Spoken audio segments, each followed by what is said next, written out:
হাতে যদি একদমই সময় না থাকে টিফিন তৈরি করার জন্য, তাহলে এই রেসিপিটি বানিয়ে দেখতে পারো। ভীষণ সহজ একটি রেসিপি, বানানোও হয়ে যাবে খুব তাড়াতাড়ি। খেতে এতটাই টেস্ট হয়, বাচ্চারা তো ভীষণ পছন্দ করবে।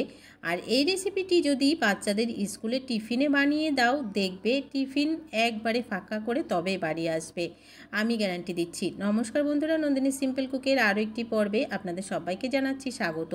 তাহলে দেরি না করে চলুন ঝটপট করে আজকের রেসিপি দেখে নিই। আজকের রেসিপিটি তৈরি করার জন্য প্রথমে এদিকে একটা মিক্সি জারে নিয়ে নিলাম 1 বাটি পরিমাণ সুজি। এখানে চায়ের কাপ মেপে প্রায় 1.5 কাপ পরিমাণ সুজি আছে। সুজিটাকে মিক্সি জারে নিয়ে নিলাম। এবারে ওই বাটির যে বাটি সুজি মেপে নিয়েছি সেই বাটিটা মেপে আমি এখানে 1 বাটি পরিমাণ আমি জল দিয়ে দিচ্ছি।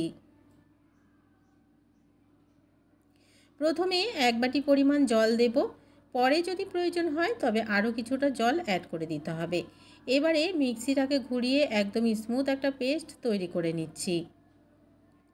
তো বন্ধুরা, মিক্সিটাকে ঘুরিয়ে সুজিটাকে একদম স্মুথ করে পেস্ট করে নিলাম। এবারে আরও একটি পাত্র নিয়ে নিচ্ছি আর এই পাত্রে সমস্ত পেস্টটাকে নিয়ে নিচ্ছি। খুব ভালোভাবে পেস্ট করে নিতে হবে, যেন দেখো সুজিটা যখন পেস্ট করবে যেন একদমই স্মুথ হয়ে যায়।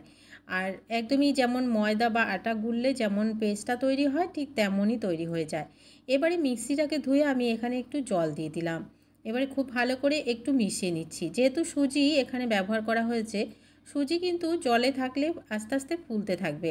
তো যদি দেখো খুব বেশি ঘন হয়ে যাচ্ছে তখন কিন্তু আরও কিছুটা জল অ্যাড করে দিতে হবে, কেননা এই ব্যাটারটা একদমই পাতলা তৈরি হবে। তো দেখো ব্যাটারের ঘনত্বটা আমি তোমাদেরকে দেখিয়ে দিচ্ছি যে দেখো অনেকটাই কিন্তু ঘন হয়ে গেছে। তো আমি এখানে আরও হাফ বাটি পরিমাণ জল দিয়ে দিলাম। সুজিটাকে ঠিক এইরকমই পাতলা করে তৈরি করে নিতে হবে।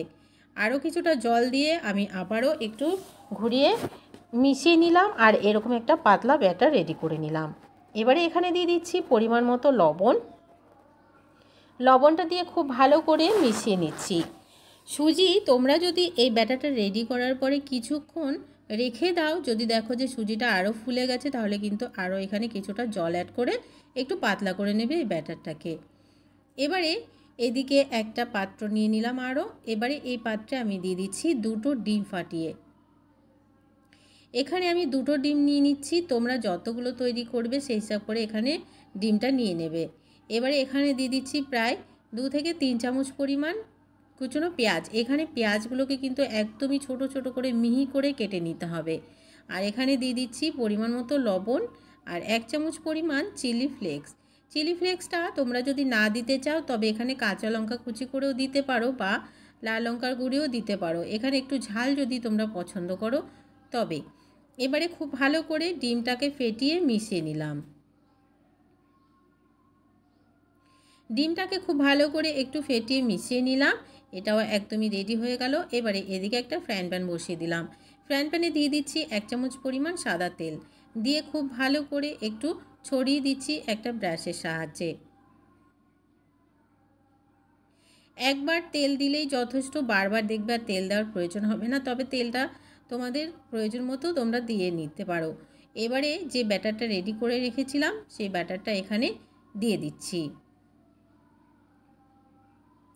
কিছুটা পরিমাণ ব্যাটার দিয়ে একটু ছড়িয়ে নিলাম। ছড়িয়ে নিয়ে এবারে গ্যাসের ফ্লেমটাকে মিডিয়াম টু লোতে রেখে একটু সেঁকতে দেব। যখন দেখবে উপরটা একটু ড্রাই হয়ে গেছে অল্প পরিমাণে একটু তেল ব্রাশ করে নিতে হবে। তেল ব্রাশ করে নিয়ে আস্তে করে উল্টে দিতে হবে। এগুলো কিন্তু ভীষণ সফট হয়, একটু সাবধানে উল্টে নিতে হবে, না হলে ভেঙে যাবে। তবে ভাজতে ভাজতে দেখবে খুব সুন্দরভাবে তৈরি হয়ে যাবে, একটাও ভেঙে যাবে না। এবারে যে ডিমের আমরা গোলাটা রেডি করে রেখেছিলাম, ডিমটাকে এখানে 2 চামচ থেকে 3 চামচ পরিমাণ ডিম দিয়ে খুব ভালো করে ছড়িয়ে নিতে হবে। খুব বেশি দেওয়ার প্রয়োজন নেই, 2 থেকে 3 চামচ পরিমাণ দিলেই হবে। খুব সুন্দরভাবে চারিদিকে একটু ছড়িয়ে দিচ্ছি। খুব সুন্দরভাবে চারিদিকে একটু ছড়িয়ে দিলাম। এবারে উল্টে দেব। উল্টে দিয়ে অপর পাশটা তো ঠিক এইভাবে করেই ডিমটাকে আবারও 2 থেকে 3 চামচ পরিমাণ দিয়ে দেব আর খুব ভালো করে ছড়িয়ে দেব। এইভাবে করে একবার হলেও এই রেসিপিটি বানিয়ে দেখতে পারো। আশা করছি আজকের রেসিপিটি তোমাদের ভালো লেগেছে বা বাড়ির বাচ্চা থেকে বড় সবারই ভীষণ ভালো লাগবে। আর এগুলো কিন্তু ভীষণ নরম তুলতুলে হয়, বাড়িতে বয়স্ক মানুষরা থাকলে তারাও কিন্তু খুব সুন্দরভাবে খেতে পারবে। কোনো রকম কিন্তু সবজিরও প্রয়োজন হবে না এই রেসিপির জন্য। তো বন্ধুরা, দুই পাশে দিয়ে দিলাম ডিমের যে ব্যাটারটা রেডি করেছিলাম। এবারে খুব ভালো করে উল্টে পাল্টে দুই পাশটা একটু সেঁকে নেব, যতক্ষণ না পর্যন্ত ডিমের একটা কাঁচা গন্ধ থাকে সেটা চলে যায় আর ডিমটাও খুব সুন্দরভাবে ভাজা হয়ে যায়। তো বন্ধুরা, এই পরোটাটা একদমই রেডি হয়ে গেল, নামিয়ে নেব। আর বাকি আরও যেগুলো আছে ঠিক এইভাবে করে বানিয়ে নিয়ে ফিরে আসছি। কতটা লোভনীয় হয়েছে দেখতে পাচ্ছ। আজকের রেসিপিটি ভালো লাগলে একটা লাইক করার অনুরোধ রইল, অনেক অনেক শেয়ার করে দেওয়ার অনুরোধ রইল। নতুন বন্ধু আমার চ্যানেলে নতুন এসে থাকলে আমার চ্যানেলটিকে সাবস্ক্রাইব করে পাশে থাকা বেল আইকনটাকে প্রেস করে অল বাটনে ক্লিক করতে ভুলবে না। আর আজকের রেসিপিটি কেমন লাগলো কমেন্টস করে জানাতে কিন্তু ভুলবে না বন্ধুরা। কতটা সহজে একটি টিফিন রেসিপিটি তৈরি হয়ে গেল দেখতেই পেলে। এই টিফিন রেসিপিটি তোমরা সকাল সন্ধ্যা যখন খুশি তখন বানিয়ে খেতে পারো বা খুব তাড়াতাড়ি দেখবে বানানোও হয়ে যাবে। আর খেতে তো ভালোই হয়, তোমরা না বানালে বুঝতে পারবে না। আজকের রেসিপিটি এখানে শেষ করছি, দেখা হচ্ছে পরবর্তী রেসিপিতে। ততক্ষণ পর্যন্ত সবাই ভালো থাকবে, সুস্থ থাকবে আর নিজের খেয়াল অবশ্যই রাখবে। আজকের মতো তাহলে টাটা।